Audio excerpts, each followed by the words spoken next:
आपने ये तो जरूर सुना होगा कि खिसियानी बिल्ली खंबा नोचे, लेकिन आज हम आपको बताते हैं कि जब जेब या खजाना खाली हो जाता है तो इंसान दिमागी दिवालियापन पर उतर आता है। और आजकल पाकिस्तान की मीडिया को देखकर कुछ ऐसा ही लग रहा था, लेकिन आज हम बोलेंगे और तुम सुनोगे। तौबा तौबा, आज ये क्या हो गया? तौबा तौबा, पाकिस्तान के खिलाफ भारत ने बड़ी कार्रवाई कर दी। तौबा तौबा, 12 मिराज विमानों ने पाक और पीओके में घुसकर जैश के ठिकानों को तबाह कर दिया।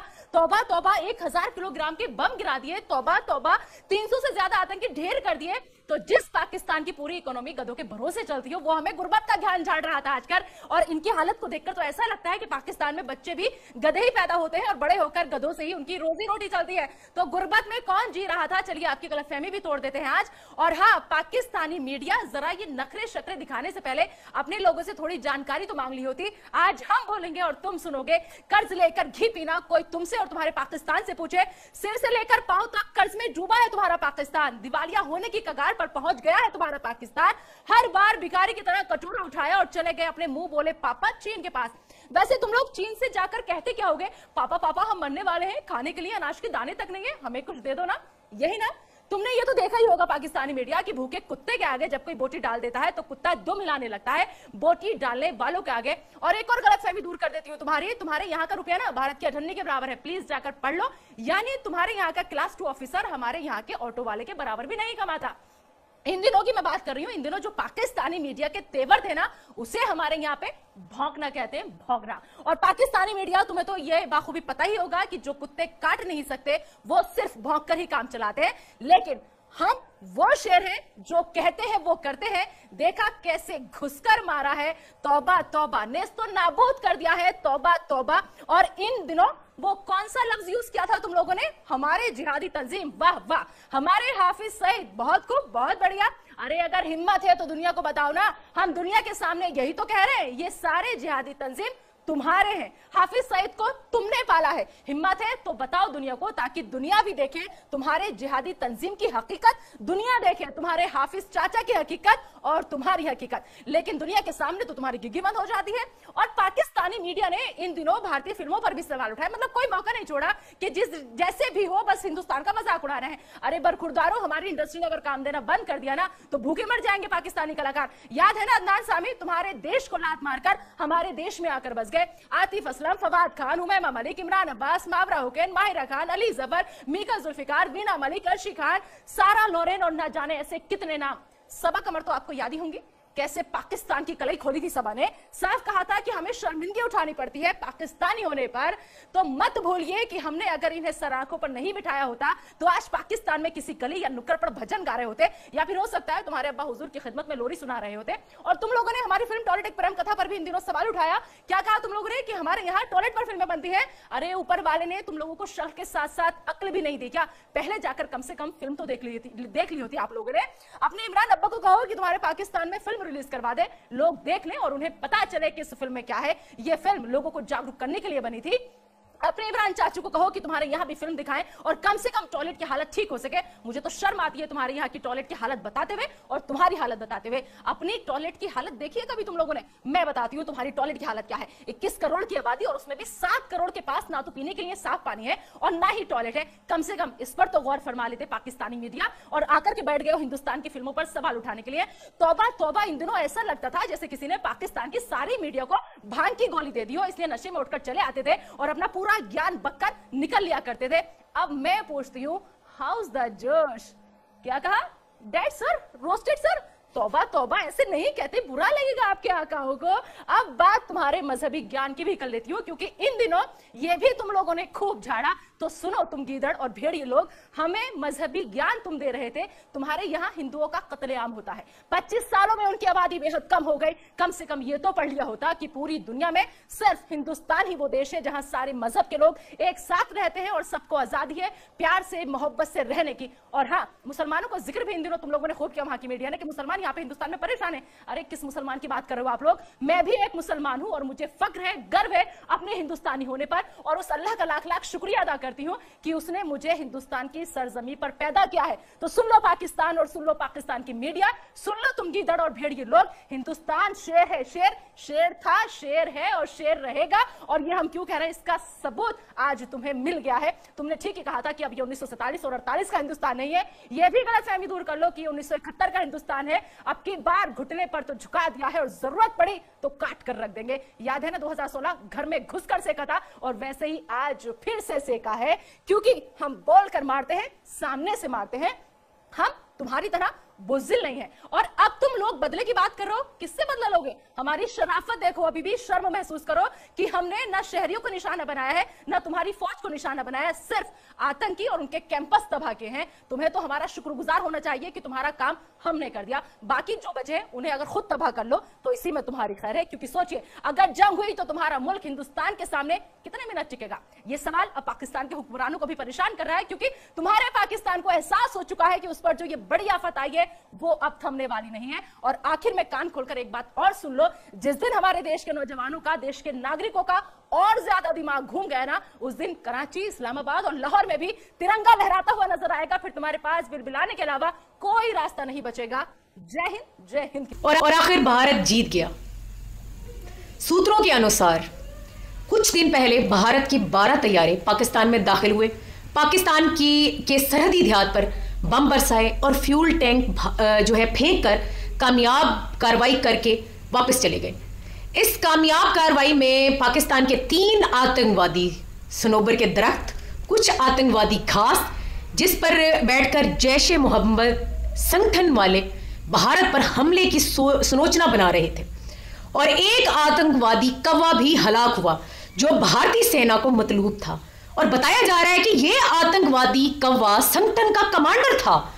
भारतीय मीडिया नाच नाच कर पागल हो गया है और जश्न मनाया। जाहिर है एक आतंकवादी संगठन का कमांडर कौवा मार लेना भी बड़ी कामयाबी है। सुना है इस पर भी भारत में एक फिल्म बनाई जा रही है जिसका नाम होगा एक था कौवा। वैसे अपनी आवाम को तो ये चूरन बेचा कि हमने 300 आतंकवादी मार दिए, ख्वाबों में, ख्यालों में, फिल्मों में, जिनको अपने घर में 300 किलो बारूद नजर नहीं आया, इनको रात के अंधेरे में आतंकवादी कैसे नजर आए, ये अभी तक मालूम नहीं हुआ। लेकिन क्योंकि ये बात भारतीय मीडिया के सूत्रों ने बताई है तो चलो मान लेते हैं मालूम नहीं भारतीय मीडिया के ये सूत्र पाकिस्तान के सरहदी इलाके में जंगल में क्या कर रहे थे। खैर, इस बड़ी कामयाबी पर भारतीय मीडिया और बीजेपी को मुबारकबाद, बहुत मुबारकबाद। अच्छा जी, इसके बाद क्या होता है? पाकिस्तान का माहौल इन लोगों ने खराब करने और दरख्त तबाह करने के खिलाफ हम लोग इंशाअल्लाह भारत के खिलाफ जो है अक़वाम मुत्तहिदा में केस करने जा रहे हैं। सूत्रों के अनुसार अगले ही रोज पाकिस्तान की फजाइया के 3 तैयारों ने इनके कब्जा शुदा कश्मीर में घुसकर इनके 6 ठिकानों पर कामयाब हमला किया और वापस अपनी हदूद में आकर भारतीय तैयारों का इंतजार करने लगे। क्योंकि पाकिस्तानी तैयारे फिजा में थे, इस वजह से भारतीय मीडिया के सूत्रे वहां तक पहुंच नहीं सके, क्योंकि इनको उड़ने की प्रैक्टिस नहीं। लड़ाई के वक्त ये सूत्रे गटर में घुस के रिपोर्टिंग करते रहे। खैर, 6 भारतीय तैयारे पाकिस्तानी हदूद में दाखिल हुए, जिसमें से 2 को टारगेट किया गया और गिरा दिया गया, क्योंकि हुक्म 2 तैयारे गिराने का था। अगर 6 गिरा दिए जाते तो मजीद 4 कप चाय जो है हराम करना पड़ती। खैर, 2 भारतीय तैयारे जो है 2 तैयारे भारत के अपने तबाह हो जाना भी सूत्रों के अनुसार भारत और भारतीय मीडिया की बड़ी कामयाबी है, क्योंकि सूत्रों के अनुसार लित्तर खाना, लित्तर परेड करवाना भी कामयाबी ही है, कि कामयाबी कहलाता है इनके लिए। इस कार्रवाई के बाद भारतीय साबिक एयर चीफ का बेटा विंग कमांडर जिंदा बच जाने में कामयाब हो गया। आम पाकिस्तानियों के हत्थे आ गया। किस्मत में चपेड़े लिखी हो तो बंदा जंगी जहाज पर बैठकर भी पहुंच जाता है। बस भारत का विंग कमांडर अभिनंदन जंगी जहाज पर बैठकर पाकिस्तान सिर्फ पाकिस्तानी अवाम से चपेड़े खाने आया। और सूत्रों के अनुसार आतंकवादी पाकिस्तानियों ने अमन पसंद घुस बैठियों को घसीट घसीट कर मारा, और सूत्रों के अनुसार अभी गधे पर बिठाकर सैर करवाना बाकी ही था कि पाक फौज के जवान मौका पर पहुंच गए और इसको बचाकर ले गए और कहा कि गधे पर बैठा गधा अच्छा नहीं लगता। इसके बाद अच्छा सलूक किया गया इसके साथ। सूत्रों के अनुसार पतली दाल खा खा कर भारतीय फौजी जो है इतना ज्यादा, उस वक्त उसकी आंखों में खुशी के आंसू आ गए जब इसके सामने भुना हुआ कढ़ाई गोश्त और बेहतरीन चाय रखी गई। ये देखकर अपनी फौज को मिलती हुई दाल का सोच सोचकर धाड़े मार मार के रोता रहा। और सूत्रों के अनुसार कैद में मोदी को मां बहन की गंदी गंदी गालियां देता रहा। ये हमें 2 वक्त की पतली दाल खिला खिला कर मरवा रहा है और पाकिस्तानी फौज 3 वक्त का अच्छा खाना खाती है और हमें 1 वक्त की दाल भी बड़ी बुरी मिलती है। सूत्रों के अनुसार 1 कप चाय की कीमत भारत को 2 तैयारों और कई मुर्दारों की शक्ल में चुकाना पड़ी है। यह भारत की बड़ी कामयाबी है। जितनी जो है चाय की जरूरत हो बस इतने ही तैयारे बढ़ाते जाए। पाकिस्तान बहुत ही मेहमान नवाज है। पाकिस्तान आर्मी ने इसको किसी भी मारपीट से दूर रखा इंसानियत के नाते। इंसानियत भी इंसानों में होती है, जानवरों में नहीं होती। और इन ही दिनों में खुद को अमन पसंद कहने वाले भारत के अमन पसंद जानवरों ने भारतीय जेलों में कैद 2 निहत्थे पाकिस्तानियों को कत्ल कर दिया। और सूत्रों के अनुसार यह दुनिया को भारत की तरफ से अमन का पैगाम भेजा गया, क्योंकि भारत अमन पसंद मुल्क है और पाकिस्तान आतंकवादी मुल्क है। इसके बाद पाकिस्तान के पढ़े लिखे वजीर आजम ने दोनों मुमालिक के 1 करोड़ 80 लाख लोगों को एक आतंकवादी जाहिल चाय वाले की खुद साख्ता जंग से बचाने के लिए इस भारतीय विंग कमांडर, जिसको ये अपना हीरो बता रहे हैं, जो अपना तैयारा तबाह करवा कर फिर पाकिस्तानी अवाम से लित्तर खा चुका था। यह लित्तर खाने वाले हीरो दुनिया में पहली दफा देखे हैं, क्योंकि भारतीय फिल्मों में तो हीरो पाकिस्तान में आकर पाकिस्तानियों को कत्ल करके वापस चले जाते हैं। मगर क्या करें, सूत्रों के अनुसार हकीकत में भारतीय हीरो ऐसे ही लित्तर खाने वालों को कहा जाता है। पाकिस्तान ने भारतीय हीरो को छोड़ने का ऐलान किया और बड़ेपन का सबूत दिया।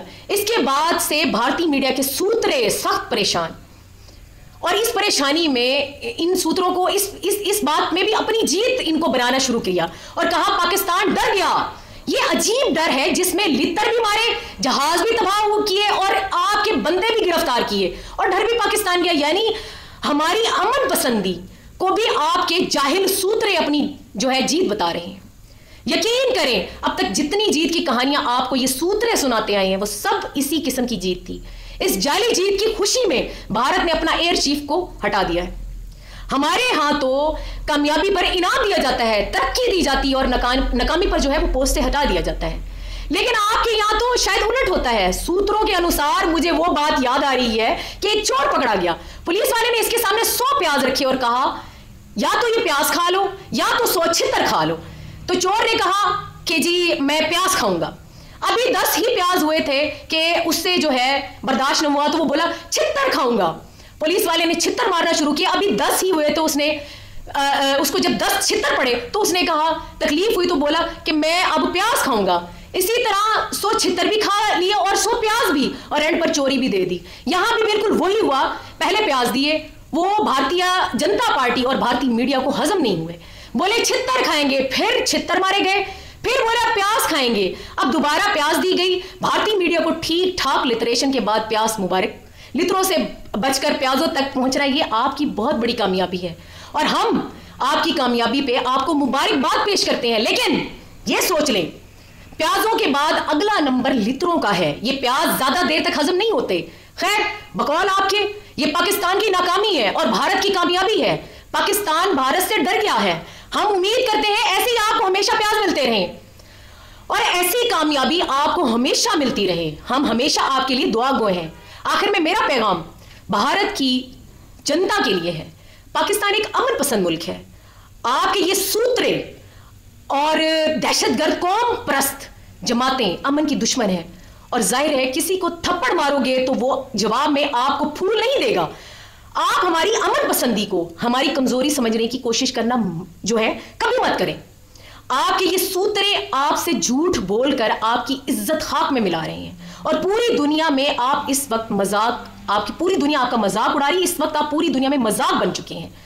ये झूठ फैलाने वाले मीडिया के जो सूत्रे, जिनको जंग का बहुत शौक है, इनको बॉर्डर पर भेज दें मरने का ठेका सिर्फ आपकी फौज ने नहीं ले रखा। इन सूत्रों को बॉर्डर पर भेज दें और ये अपनी कौम परस्त जमातों को कंट्रोल कर लें, यकीन कर लें अमन हो जाएगा। यही वो सूत्र हैं जो डॉलरों के लिए डिसइंफॉर्मेशन फैलाकर दुनिया की सबसे घटिया रिपोर्टिंग कर रहे हैं और आपके जज्बात से खेलकर आप ही की जो चिता जलाने का बंदोबस्त कर रही हैं। दोनों ममालिक की जनता अमन चाहती है और बुनियादी जरूरियात जिंदगी की चीजें और इंसाफ का निजाम चाहती है। जंग में सिर्फ आम लोग मारे जाते हैं, जंग किसी भी मसले का हल नहीं। अमन को फरोग दें, यही दोनों ममालिक के लिए बेहतर है। ये इंतहा पसंद ज़हनियत ये दुनिया पर बोझ है। अल्लाह ताला आप सबकी हामी नासिर हो। पाकिस्तान जिंदाबाद, पाक फौज।